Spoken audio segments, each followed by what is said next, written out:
Welcome everyone to the Flying High Club. We're back with you, and today is a spotlight series that we've launched, and we're very excited to talk to you about those companies, innovators that are coming to our industry, helping disrupt it, improve it, and bring us new technologies and new innovation that are going to help drive the industry forward.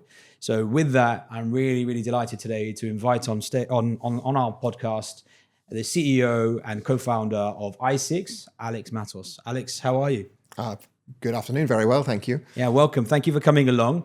We'd like to have you as one of our first spotlights, and it's a really unique space we're in. So we really want to delve into it with you. But before we do that, tell us a bit about yourself. Alex, it sounds like an introduction to her. But based out of the UK. The business is based out of the UK as well, but we're running operations globally now. I'm married, 3 children, some horses and some cats, but most of my time focused on the growing and scaling business now. Fantastic. So in terms of that business, so what I like to do is really, let's break it down from the beginning. So how would you describe i6 to someone from outside the industry? It's a great question. I'll tell you how my kids describe it in that conversation, then we'll go from there. Fueling planes, broadly, that's what we do. We make software that fuels planes. Delving into that a little bit more, of course, is that's more complex than just filling up your car. There are more parties involved. Obviously, everything is real time and dynamic, and the amount of fuel that's being used is fairly significant. So we're trying to digitize that whole process. Airlines, oil companies, or energy companies, I should say. The airports are not hugely involved in that process, but obviously it's operating within their environment. Service companies, we want to bring all of that together to enable a real-time management and real-time visibility, but also the sustainability benefits that come with that as well. Yeah. So how can we use fuel more efficiently? How can we use our assets more efficiently? And how can we help our customers save money? Perfect. Well, we'll touch on to sustainability as we go along, because as we know, it's a really important topic, something we know is being talked about wherever we go when it comes to the industry. But look, Alex, you're telling me married, kids, horses. Where does the idea for i6 come from in all of that? It's quite an interesting space, not one you would usually go and look at to solve. No, it's one of those things that nobody notices until you start getting into it. And then every time you get on a plane, you're looking out of the window for a truck. But until then, you didn't realize it happened. So where did it come from? Well, my co-founder and myself, Steve, we were thrown together at a previous organization many years ago. And that was in a defense and aerospace business, looking at test equipment for fueling airplanes. And so through that process, we were exposed to how you tested a fuel system in the military, looking at how we applied that in the commercial market. There wasn't an industry there. The planes are already clever enough to do it. But through that process, we saw how paper-based and how slow and disconnected the industry was. And of course, the time then, back in the 2013s, 14s, 15s time, we're looking at digitization of everything. You know, everything's becoming, mobile phones are everywhere. The internet is everywhere. Really looking at how, and our thought was, well, why can't we have that in this industry? There were players in that space, but it was old database technology, looking at manually entering those kind of things. And we were just astounded at the amount of manual paperwork, people driving around airports in little cars, handing bits of paper over to fuelers going, this much today, please. And then how slow the whole reconciliation process was, both physically, but also then how the airline got how much fuel they had and authorized a bill payment. So we saw this whole cycle that was paper-based and really slow, and thought, well, twofold. One, how are they tracking how much fuel they're putting onto it? The whole sustainability journey was probably early stages then. Infancy. But also we just saw so much waste going on in terms of resource, in terms of fuel, and we really wanted to see, well, that should be real time now. So that's where the original idea came from. Fine. So again, let's start now. We've got the idea. How does this turn into a what is today a fully fledged business. Talk us through that, because we get a lot of founders listening in. We get a lot of founders when we're talking at panels and moderating at panels, and we're having discussions at a lot of these festivals and shows. So yeah, talk to me about that journey, because I think that kind of gets surpassed. This is the bit now, great, it's working now, but no doubt a lot of long hours, sleepless nights, I'm sure. So can you share a bit of insight into that for us? Yeah. So when we first started the business, Steve and I privately funded the business. And so there wasn't a huge amount of capital around to go and do anything. There was some, at the time, government grants. So the UK government had something called the Smart Grant Scheme at the time, which was to encourage innovation in technology spaces. It's competitive, so you had to apply. And it starts with a small amount of money, and it matches the funding you can put. And for a tiny business, a micro business, as we were back then, it was very useful match funding. We didn't have to put much in order to do that. That enabled us to prove the market and really understand that. And then the following stages, that was proof of concept. And that enabled us to employ our first developer and put that system together first as a real, completely nothing like what we've got now. But that first system that we then took, we showed to British Airways. Initially, British Airways wasn't very interested. It was, we've tried this before and it doesn't work. So we went down the road and we thought Virgin's a bit more of an entrepreneurial spirit, or at least that's the message in the industry. And they were very interested. And they said, okay, well, we're not paying you anything, but there's some 747s at the time, and we'll introduce you to our fuelers, and you can trial it for a few weeks. Go knock yourself out. So we ran that at Gatwick for the first sort of, I think it was 6 and then 8 week trials, and proved the point. It was really good. And at that point, BA came along, chief pilot came and saw what was going on, and we went back on that. And that was really the start. It demonstrated that this actually had some legs. This actually would work in a real environment. We accidentally sent some iPads to America and things. They were meant to come off the plane, but never mind. We got them all back in the end. And that was really where it got to, but still no paying customer at that point. So Steve, my co-founder, is very good at finding the right people, and managed to get a slot somewhere on the calendar with the fuel team at BA. We went down there and said, look, it does work. Here you go. Let's go for it. And they gave us the opportunity to compete for the operation at Heathrow. So customer number one was British Airways, with the full Heathrow operation, which was terrifying. And everything that you've ever seen in a startup film, we've done. Amazing. From coding things overnight and stuff breaking and everything else. But it was a very full on few weeks getting the first customer off the ground. But that's a fantastic showcase for a business. I was going to say, first customer, someone and the size out of Heathrow and British Airways is a like you said, phenomenal start, but also quite daunting, and a lot of pressure to kind of pressure test what you've built as well. Oh, absolutely. We deployed on day one and it broke. We fixed it overnight and we carried on. We've learned a huge amount as we've gone around the world since then. But it always comes back there. They're still one of our biggest, and we think one of our more sophisticated operations. They use everything that we provide in terms of our product. But they were also fantastic supporters of the product in terms of conversations in the industry. The Dubai, which came sort of not quite customer number 2, but was one of the very early customers, came through a recommendation through the British Airways operation. So we've been operating there now for 8 or so years. So fantastic. So we're talking about the first customer. You talked about your co-founder there getting in the door. That's one of the biggest challenges we find talking to startups and people getting in early doors. What advice would you give around knocking on the door? What does that look like, both from a emotional perspective, the kind of practical tips you might give? So I don't know, top 3 tips you might give. I think these kind of insights are really fascinating for people listening. It's true what they say, it's persistence. You've got to have a product that works. But it's about persistence and those relationships and those networks that you build. Steve is excellent at that identification and that persistence. There's a quick anecdote around that, really. Farnborough Airport, which is one of our customers as well. I remember very early days, we're based in Farnborough as a business, so the airport's there and an obvious candidate. Also, the sort of general business aviation market is slightly different use case from the commercial world. But I very distinctly remember Steve phoning up the airport operations director at that point going, we've got this great solution. It's fantastic. You should look at it. And he was really busy at the time. And he said, I'm really busy. I think some legal case that they were dealing with at the time. Call me in a year. Literally to the day, Steve called him in a year. Yeah. And he said, well done. All right, because you're so persistent and you called me, like, you can have 20 minutes. And we went in, we demoed the product.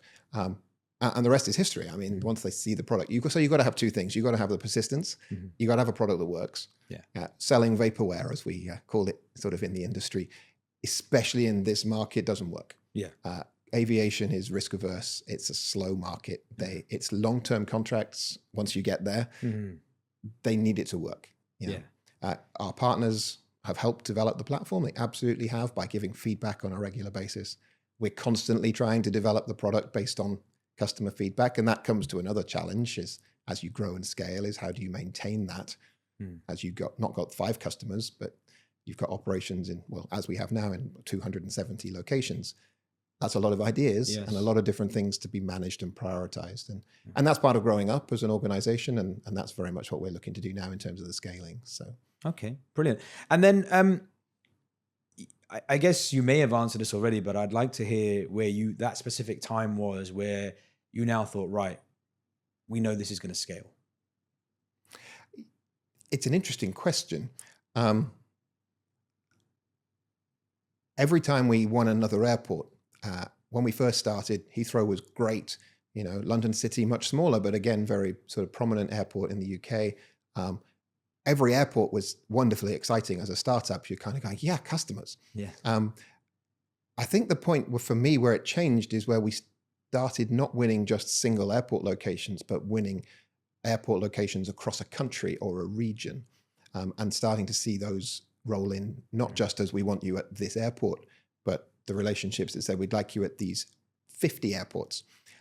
So that then becomes a different challenge from a project perspective. We've got multiple countries to deal with. We've got different regulations, and suddenly you think, oh, the product that works really well in the UK doesn't work for customs regulations in Italy, for example, or we've got to make some changes there. And those challenges have really helped us grow a platform that's now very configurable, so that we recognize there'll be more as we continue to scale. Yeah. So to answer the question specifically, I think it was when we started seeing that traction in the marketplace. I still think there's another one which we're in the process now of seeing. So we'll talk a little bit more about Series B in a minute, but the whole point around Series B is now we've got a proven product, we've got a proven marketplace, and now this is about engaging with the airlines, and it's about bringing more airlines onto that product. Yeah. That network effect that we are now starting to see. So as we drive more on the ground in terms of our fueling operations and digitizing that whole piece, how we then bring more airlines into our network to give them the benefits of the fueling. Because ultimately, what we're trying to do here is digitize the whole piece. Yeah. And that means bringing the airlines in. And that really is our focus now, is about maintaining the on-the-ground growth, but also bringing those airlines in. So talk to me about what you've mentioned airlines there. You're at different airports, different regulations, different countries. What are the lessons you've learned from working with these airlines, the handlers like Menzies, the airports that you're at? It's never as simple as you think. I think it's the biggest learning we've taken away, and it's always slower than you hope. This industry is rightly so risk averse. We need to be safe. We need to be on time. We need to maintain those performance metrics that everybody's key to do. I think the difference there is the standards that exist in the industry, and there are standards, which everybody modifies slightly. So the industry wants to make sure they're getting what they want out of it, which is fully understandable. But so you might think it's very simple. You might think fueling a plane in the UK is the same as fueling one in Dubai, is the same as fueling one in Sydney. And broadly, physically, it is. We're moving fuel into a plane. But all the parts around the side, all the different aspects of how things work in different countries, how different companies operate, has really been an eye-opening one. It's not the same everywhere. We try very hard to build one global product in order to maintain that sort of standardization, but we have to ensure that flexibility is there. That's definitely been a learning.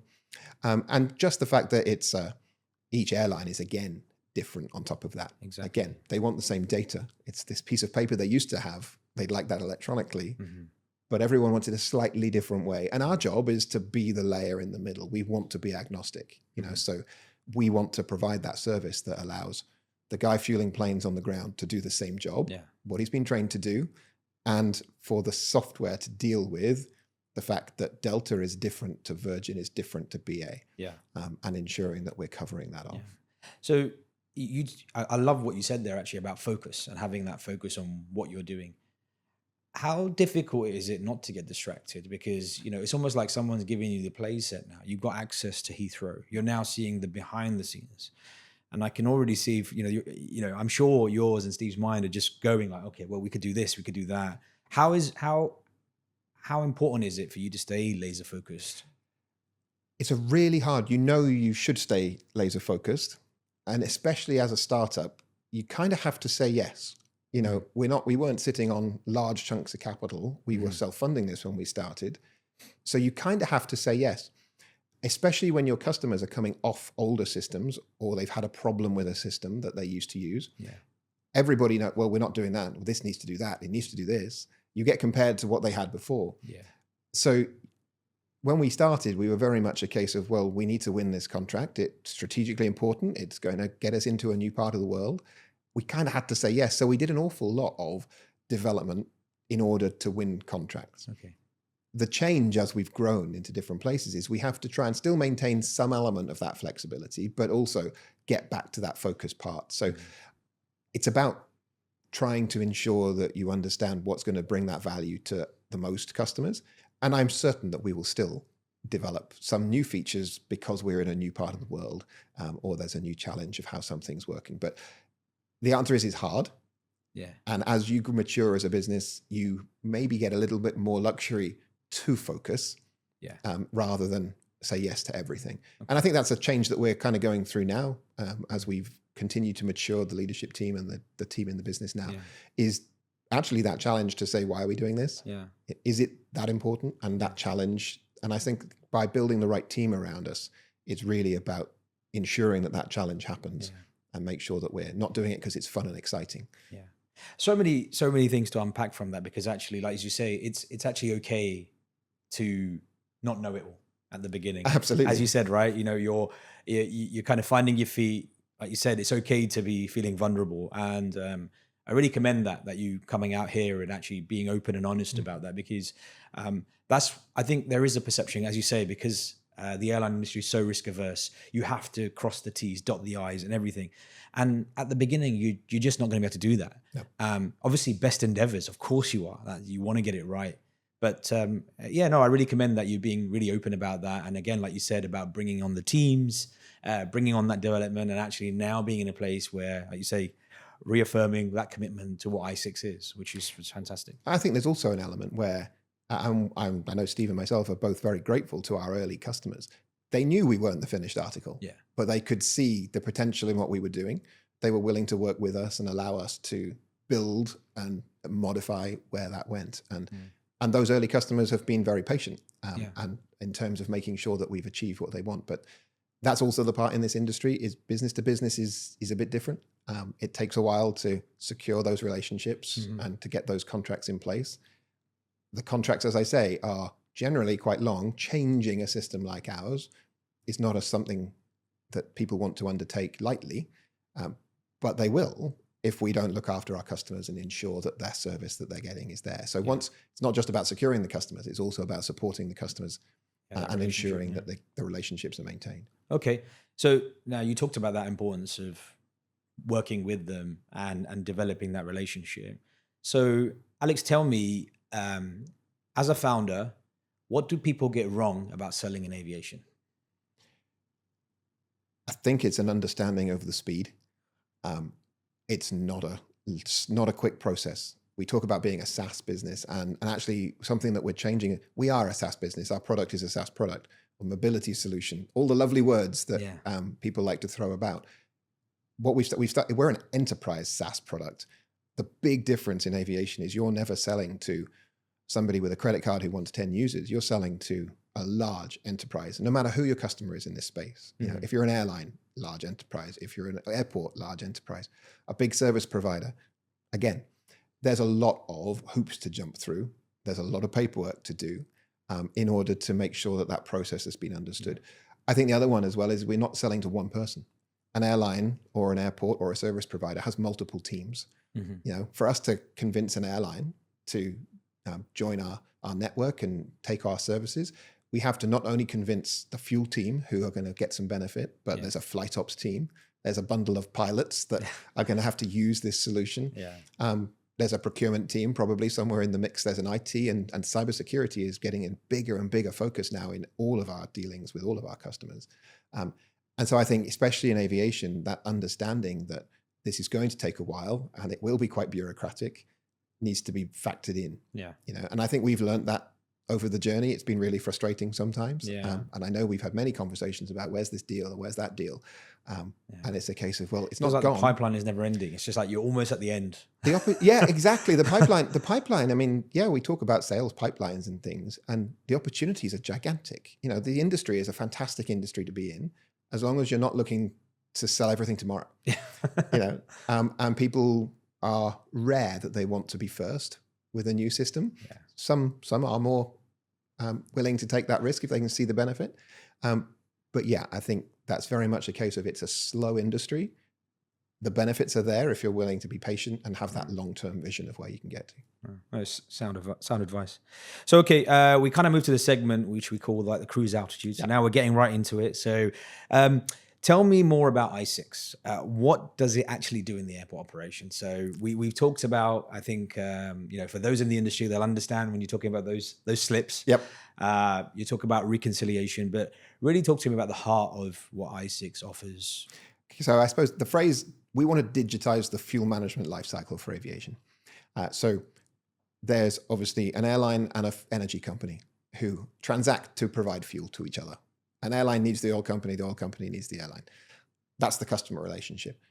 But generally, neither one of those parties is involved in getting it into a plane. There are other parties involved. So there'll be a contract that says, I'm going to provide some fuel at airport X or whatever. The energy suppliers will probably handle logistics, but they might contract that out to somebody else. The airline will sit there and go, where's my fuel? It varies a little bit around the world, of course. There are different relationships. The very large airlines, like the British Airways, the KLMs, the Lufthansas, organize sort of self-supply arrangements. So it's a slightly different model, but broadly, it just means they're taking more responsibility for it. In terms of what we do is, sorry, I'll finish the cycle. Then once you get to the airport, there's some fuel sitting in some tanks. That's lovely, but whose is it? There are multiple people putting fuel in those tanks. There are multiple people taking fuel out of those tanks. So tracking who's putting it in, is it the right quality, and who's taking it out is a part of the process that happens. And in some parts of the world, that's done with spreadsheets and other systems that are there, but also it's a product that we offer. And then finishing that cycle, we need to get this fuel from those tanks into an aircraft. There's an interplane provider, so a service provider. And we work with those guys in order to help them with their operation. So each of those segments that I've mentioned there, we have a product that addresses. We started in the interplane piece in terms of just literally bringing it from the ground or the tanker, depending on which vehicles are used, and delivering it into wing. That's the transaction that drives everything for the whole cycle. I put this many liters of fuel into this plane, and it was supplied by this fuel supplier, and it was used by this airline. That is the transactional piece of information that drives the rest of it, because of course it adds up. What I put in the plane, I took out of the storage facility, so that's there. What I took out of the storage facility means how fast I'm going to use it and how fast somebody needs to resupply that. It's a pretty just-in-time industry, the aviation fueling industry. There's not a lot of slack if the fuel supply was to stop. And then all the way back round to the top in terms of that cycle with the airline and the fuel contract management piece. And of course, the final piece of that transaction that's really important is who is signing for the transfer of that fuel, who's paying for the duties and all of those things. And ultimately, it's the pilot. So the pilot is accepting amount of fuel, and that safety responsibility is still ultimately the pilot's, and that will never change. But of course, the airline is wanting to be very controlled over how much fuel goes into the aircraft. So there's all of these sort of competing parts. Our vision is to completely digitize that whole process. And Heathrow's a great example, other airports as well, where we have literally completed that entire life cycle of digitizing those parts. But of course, we want to be able to offer that everywhere. So different airlines, different levels of service, different suppliers. So our relationships and our products are used by, as I've mentioned, the different service providers, the different energy companies are providing that. So without trying to go into every product individually, our vision is to connect all of that together. And that's what our systems do in terms of it. You don't have to use all of the products. An airline may use our eHandshake product in order to get digital fueling at those locations. A fuel or a service provider will use our product to do interplane across that and actually physically capture that. Each product provides benefits to those individual users. So it can be used standalone, but the real power comes where we can connect all of that together. And that drives supply chain, that drives acceptance and transactions. And then we can get to the point of real-time supply across the process. Perfect. So you're talking about now truly being global from that pilot project with Virgin and then British Airways, the first customer. For our listeners because I think you've explained that process really well. Now it's understanding, right? So where is this being used? So give us an idea of the scale and the kind of customers you were working with. So, I mean, the top line stats, if you like, I think right now we do about 600,000 fuelings a month across the world. That's in 55 countries. It's about 270 airport locations now. So that's pretty good scale. Everything from the West Coast of America all the way across, lots in Europe, all the way across the Middle East. And Middle East is a big growth area for us into the future. As well, Indonesia and Australia, we have a number of sites across the world. So we really are covering that, looking to expand our footprint in all of those areas, but also, so if you were to look at our world map in terms of where all the little pins are, there's a bit of a gap in Africa. We do have some sites in Africa where we'd like to expand that. So we're in South Africa.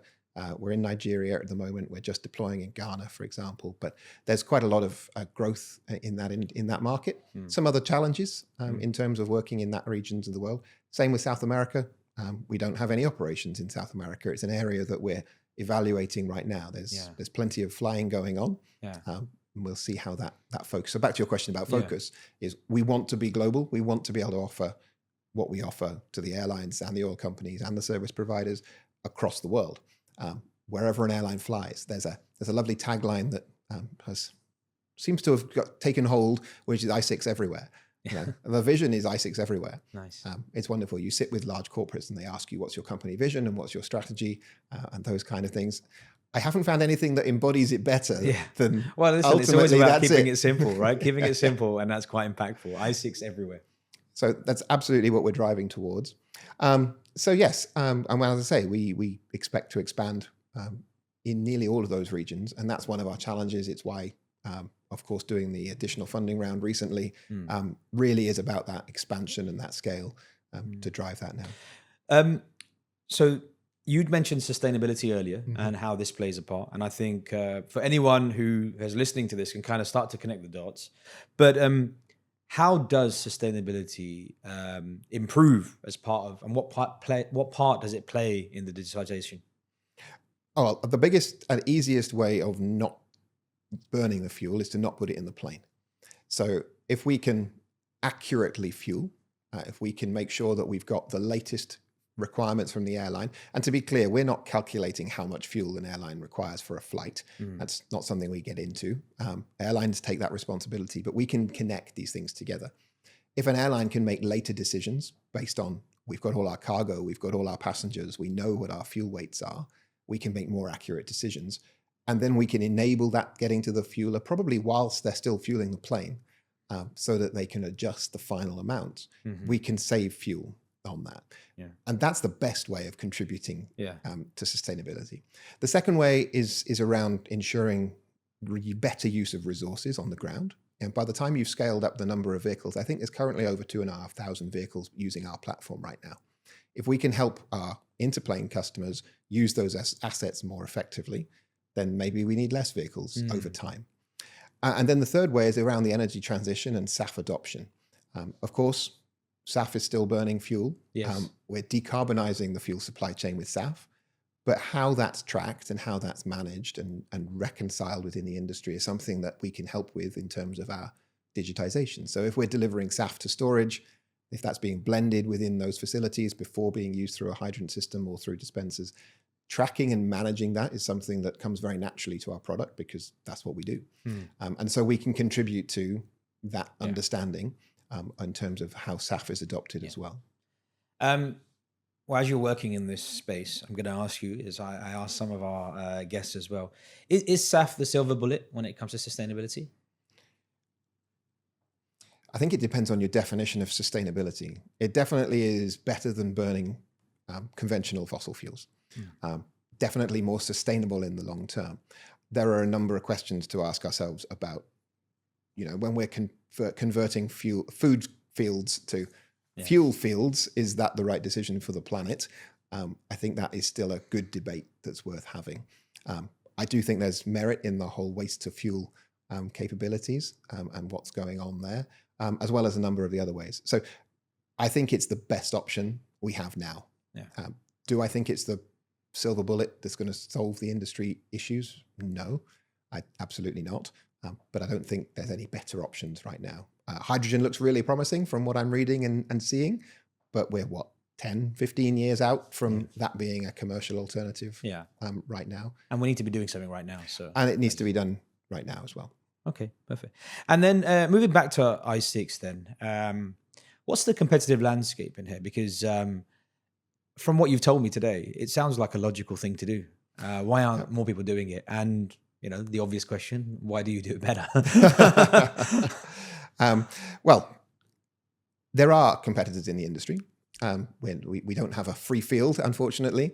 I think there's some differentiators there in that the competitors in this industry are either very regionally focused, they don't have a global reach, or they're more narrow in their product offering. And they do well in their product offerings.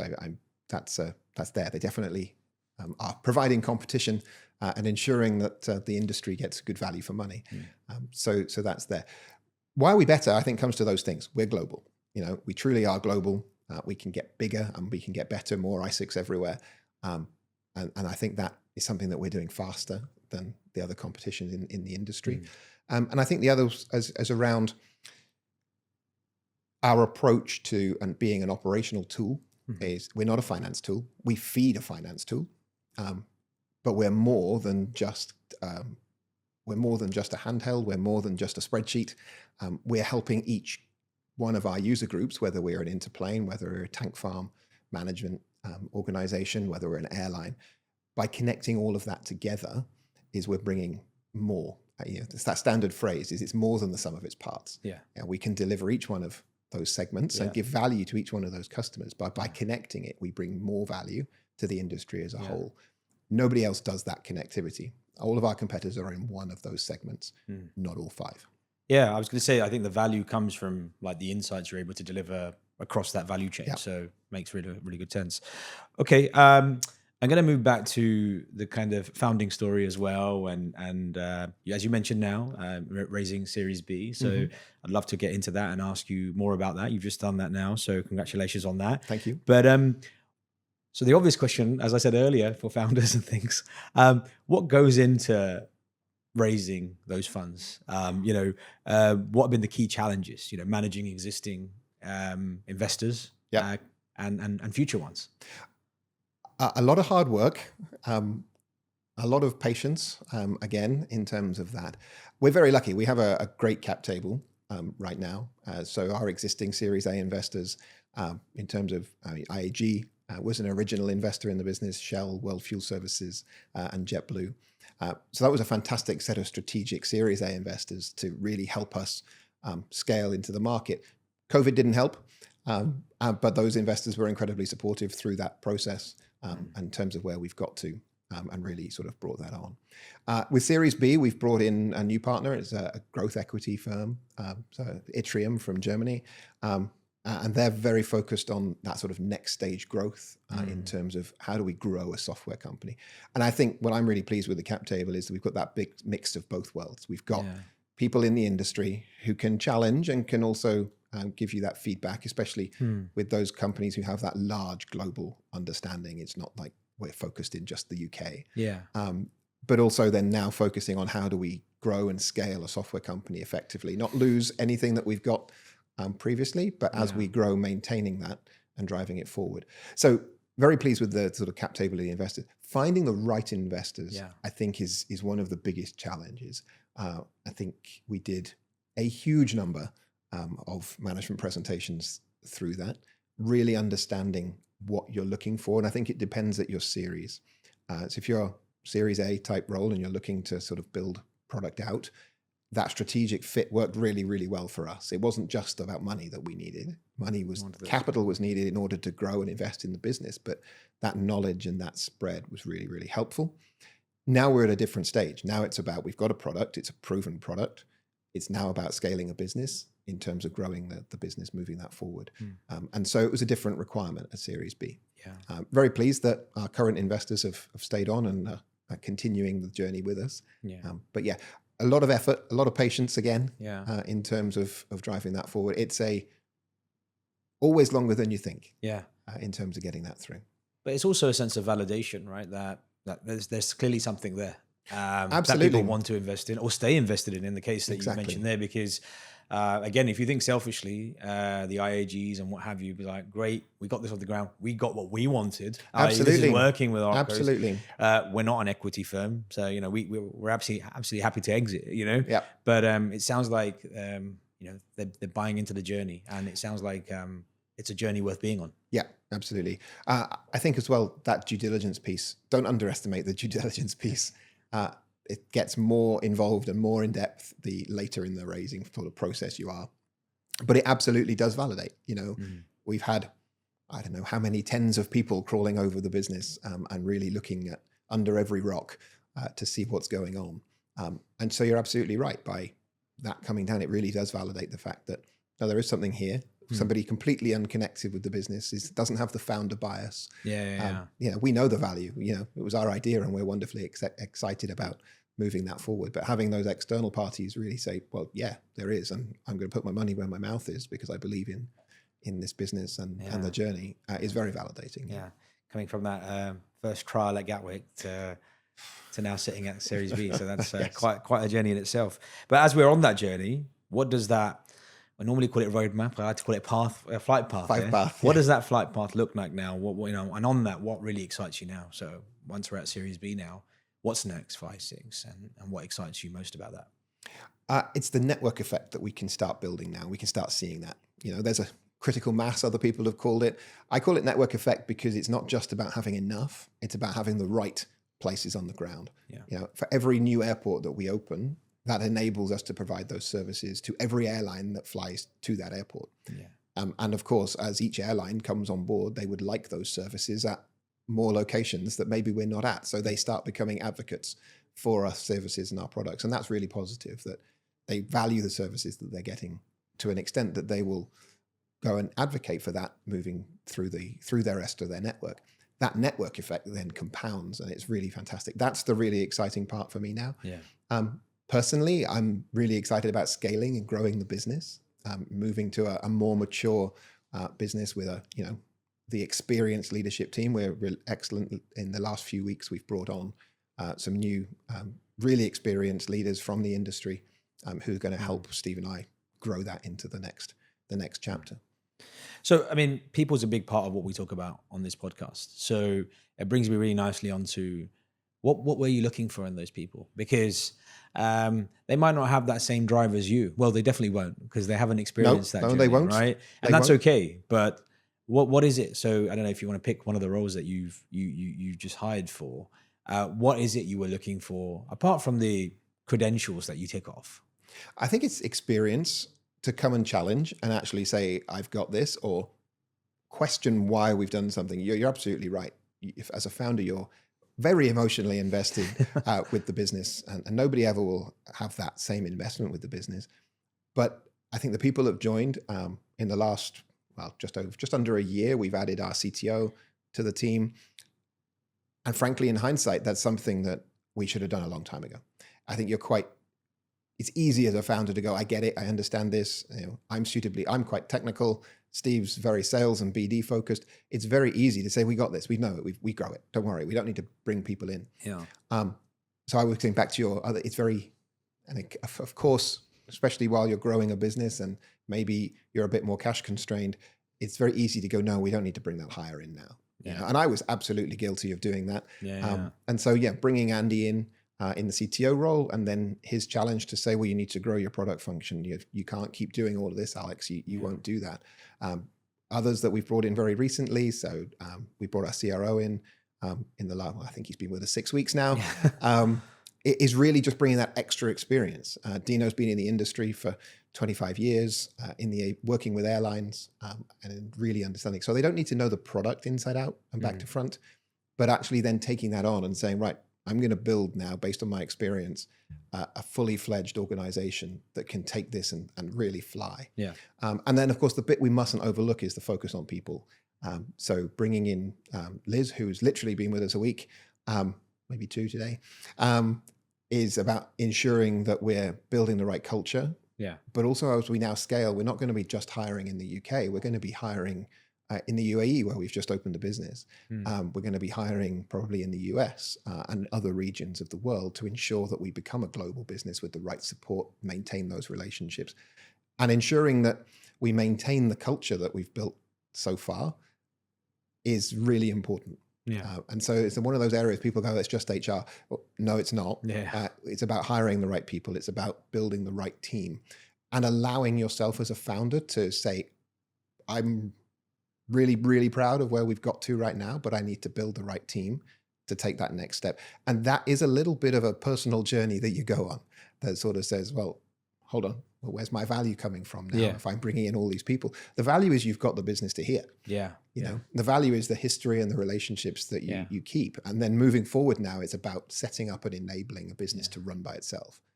so that we don't have to be involved. We will be, we will absolutely drive and bring that energy and that emotional connection to the strategy and where it goes. But it's about ensuring that the business can now fly. Well, it sounds like, the company's in safe hands, because one of the, like you said, you do find that founders are very emotionally invested. That can create challenges in itself. But actually, from what you're saying there, you're very clear, as you're growing, so is the business. Yeah. And with that, people will come along and grow it with you, which is great to see as in terms of where you're taking the business. So it sounds really exciting. It absolutely is. Big change, but an exciting change. Yeah. Perfect. Now, I want to talk more about you, Alex. Yeah. Okay. So, given we're here now at Series B, what is your proudest moment of your career so far? It doesn't necessarily have to be I6. You said you had a background as well before that, working with the military as well and defense. Ooh. But it's really trying to inspire our viewers to understand, it sounds like a fantastic journey that you've been on, and hopefully, if we can inspire more people to join this great industry and give it a go, that's one of the key intentions when we're sitting here. Yeah. My entire career, I've worked in aviation with a bit of defense. It's a great industry. I'm sure I was the 5-year-old at someone who said I wanted to be a pilot. Anyway, I went more down the engineering route. I think for me personally, there's a lot of technology here. There's a lot of the globalized interest is very interesting in terms of how that works. And whilst it's the same everywhere, but not the same, which brings that sort of a little bit of challenge and uncertainty into things. My proudest moment, that's a really, really good question. I think it's actually having built what we've built. Yeah. I can't come up with one particular thing. It wasn't a particular win. It wasn't a particular item, but it was more about actually, it's very rare as a founder that you step back and you think, oh, wow. And so these opportunities to sit down and actually go, well, we've built this and that's fantastic. And we've done 2 rounds of funding and that's hard work. So it's actually built the whole thing. Yeah. And it's not just about 2 founders who created a company and went to there. It's about the team of people that supported us to there. Yeah. There are 87 people now who are working every day to make the product better. Yeah. And take I6 everywhere. And take I6 everywhere. You're absolutely right. Yeah. So I'm very proud of what we've built. I'm very proud of the team that enables it. And I think that would have to be it. Okay. And what's the best piece of advice you've ever been given? A quick anecdote, which is maybe slightly tongue-in-cheek. I remember my mentor at my first company. I was a graduate engineer, and I just got engaged to get married. And he said to me, Alex, give in gracefully. And actually, whilst that is a little bit tongue-in-cheek, it actually is a really good piece of advice. As a founder, you can be really invested in something and you can think you have all the answers and you can think that your way is the best. And maybe there are times when that's the case and you need to stand firm for where you want to take the business or what you want to do. But you also have to recognize where actually giving in here is probably in the best interest of the business. Getting past your ego is really important. Recognizing that the team you build probably has more experience than you in some of these areas. Developers who go, Alex, that's a great idea, but no, don't do that. And actually listening to that and doing something with it, that's the best piece of advice I think I've been given. Okay, fantastic. Yeah, really good advice, actually, in terms of that. What's the biggest misconception people have about founders in the aviation industry? Because you've talked about what they need to watch out for, things about being patient, etc. But actually misconceptions. So, whether that be from potential customers when Alex walks in the room to pitch the business or discuss what growth looks like, or just as in coming in and thinking, well, whatever they think. What do you think those misconceptions might be? It's nothing like it looks in the movies. Yeah, everybody has a view that it's founding a business and you're running around having lots of meetings and people are throwing money at you, and it's nothing like that at all. It's a bit cliche. There's a lot of hard work. There's a lot of time and effort. But the other misconception is that I'm sure everybody's heard a lot about 996 is big thing in the industry at the moment and founders, and that's how you grow a business. I think that's a complete misconception the other way. I think having those boundaries, making time to concentrate on ensuring you're doing your best work doesn't mean working 996. It absolutely doesn't. We succeed because of the support we have around us, whether that's your family, whether that's other support networks that you have. And I think making sure that you put those boundaries in and that you take that is a really important part of being a successful founder. Really, really important. That support network is without that support network, we wouldn't be able to see we wouldn't be here here today. No. Yeah.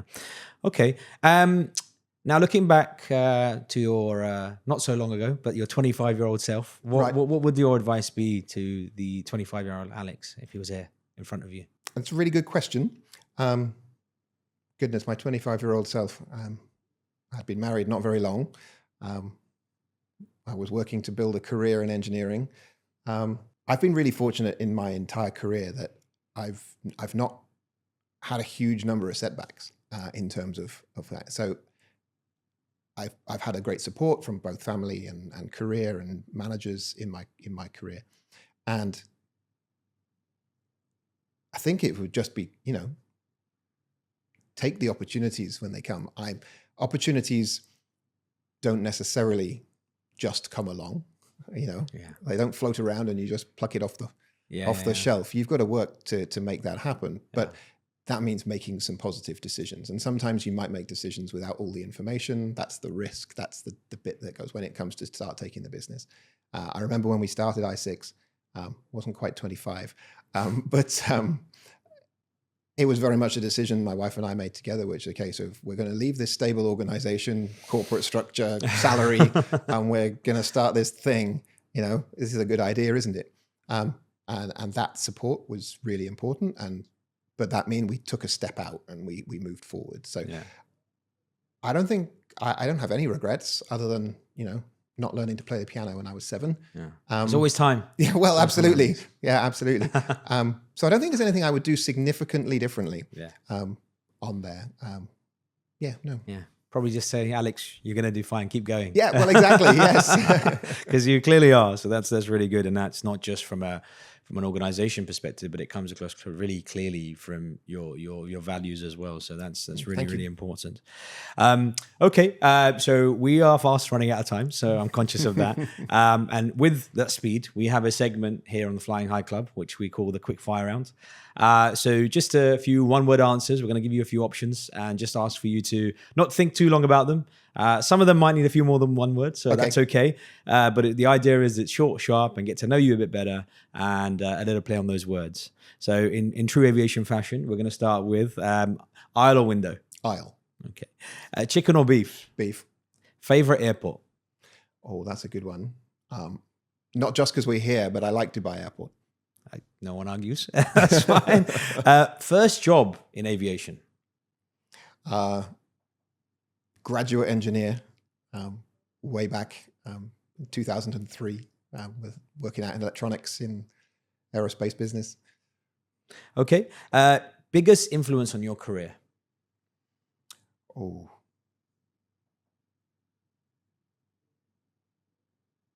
I don't have a quick answer for that one, I'm afraid. There's been so many people that have influenced my career. Back as graduate engineer, my mentor during that phase was hugely influential in value setting, but also in the sort of approach to work and the interest in terms of where that comes from. Support and investment from previous managers in terms of getting into systems engineering and really setting out where my sort of sweet spot and value is in terms of the sort of technical skills. That was hugely valuable. I have to name check my wife, in terms of that. Di's been hugely supportive and influential in allowing me to support my dreams and build the business and move that forward. Yeah, that's really nice. Yep, that's a good answer. Keeping the good books as well while you're traveling.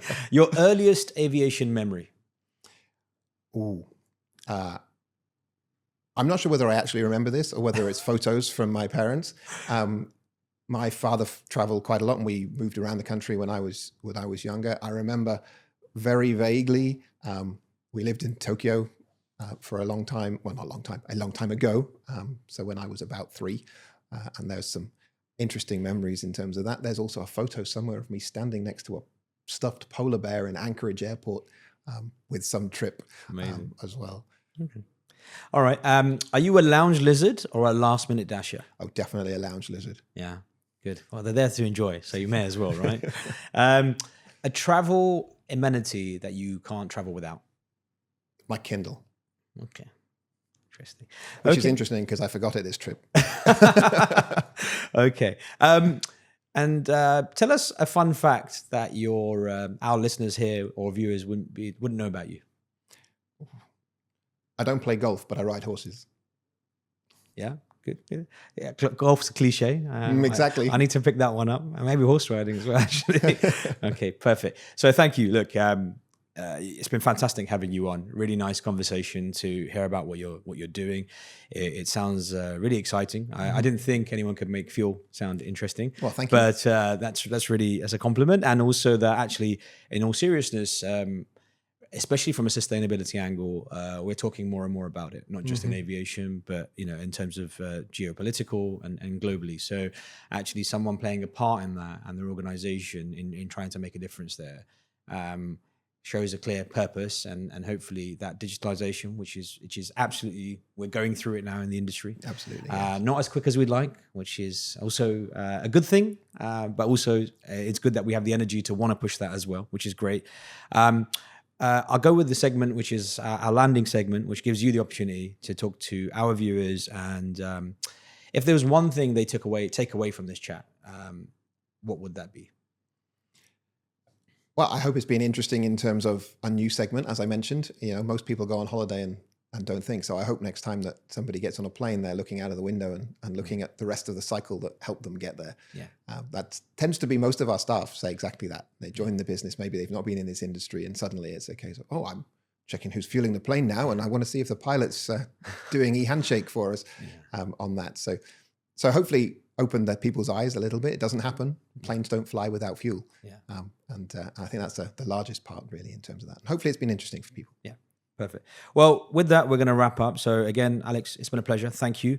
We wish you and i6 the very, very best. And I was going to say, to see i6 everywhere, which I'm sure we're going to see as well. Thank you. I'm becoming a brand ambassador here, it sounds like. But no, it's been a real pleasure. We thank you for having you on, and we look forward to watching the journey with real pleasure.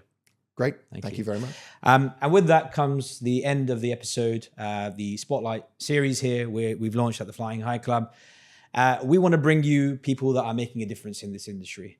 We have big C-suites coming along, but also founders that are making a difference and actually growing those. We're not just talking about startups. We're talking about people actually making a difference and scaling businesses. So if you want to hear more from those, the usual thing is we need you to subscribe to help build that following so we can encourage founders like Alex and the C-suites that we bring along to come along and share with you their journey and what happens in the industry. So with that, we're going to end the episode. Thank you. Keep flying high.